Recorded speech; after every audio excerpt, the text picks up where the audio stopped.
I bet you didn't know that Russia boasts a brand new super advanced fighter jet. It's called the Su-57.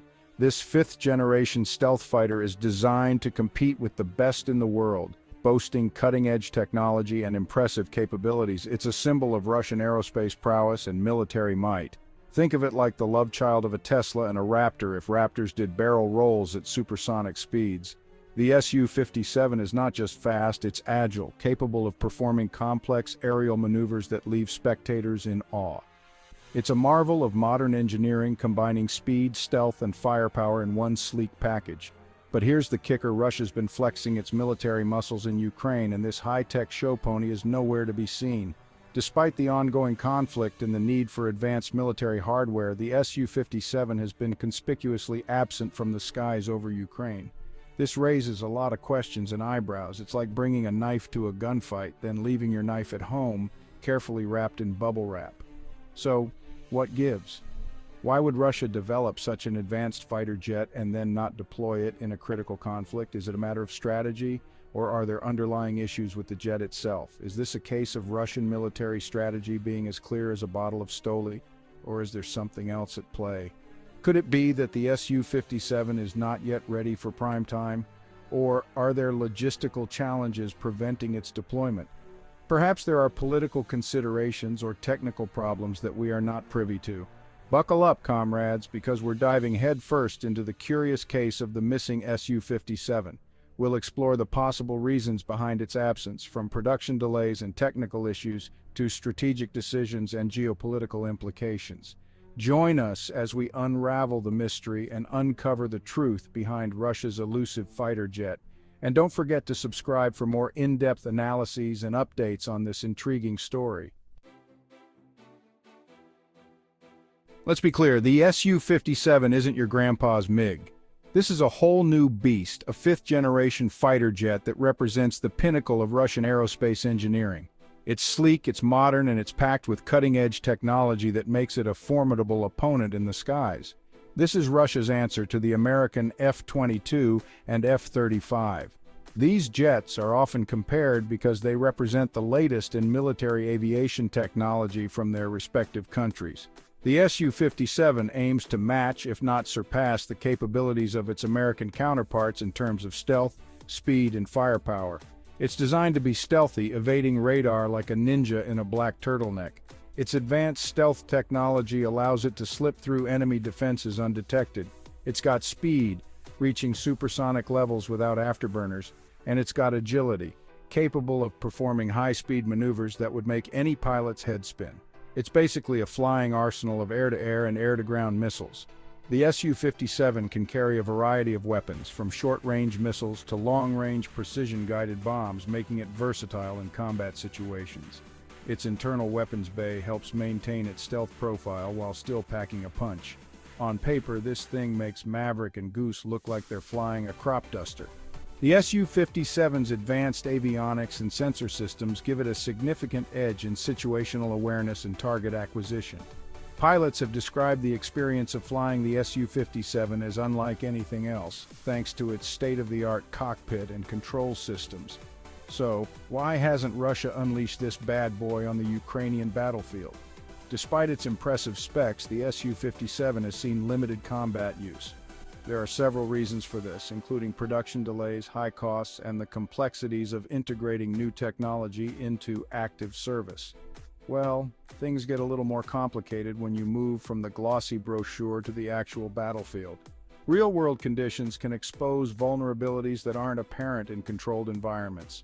Additionally, the geopolitical implications of deploying such advanced technology in a conflict zone can be significant, potentially escalating tensions and drawing international scrutiny. Remember those infomercials for products that seem way too good to be true? The Su-57 might be Russia's version of that. While it looks fearsome in airshow demonstrations, whispers abound about its actual capabilities. Some experts suggest it's still riddled with teething problems, kind of like a teething puppy that could accidentally launch a hypersonic missile. Is its stealth technology really all that stealthy? Are its engines as reliable as a Lada in a snowstorm? These are questions even Google Maps can't answer. Building a top-of-the-line fighter jet is like buying a luxury car. Imagine walking into a showroom filled with the most luxurious cars you can think of. Ferraris, Lamborghinis, Rolls-Royces. Now picture the price tags on those cars. Pretty steep, right? Except multiply the price tag by, a few hundred million. The process of building a fighter jet like the su-57 involves cutting-edge technology, highly specialized labor, and materials that are not just expensive but also rare. We're talking about advanced avionics, stealth capabilities, and supersonic speeds. Word on the street is that each su-57 costs a cool $100 million. That's right, $100 million for a single jet. And that's just the base cost.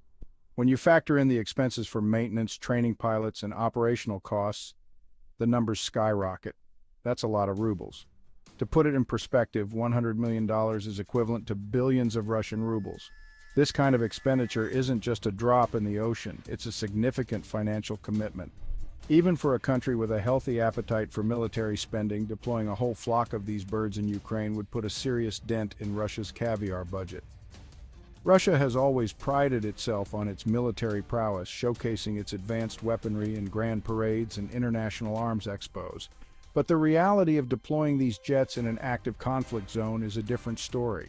And let's be honest, losing one of these expensive toys in a conflict that's already stretching their resources would be, well, embarrassing.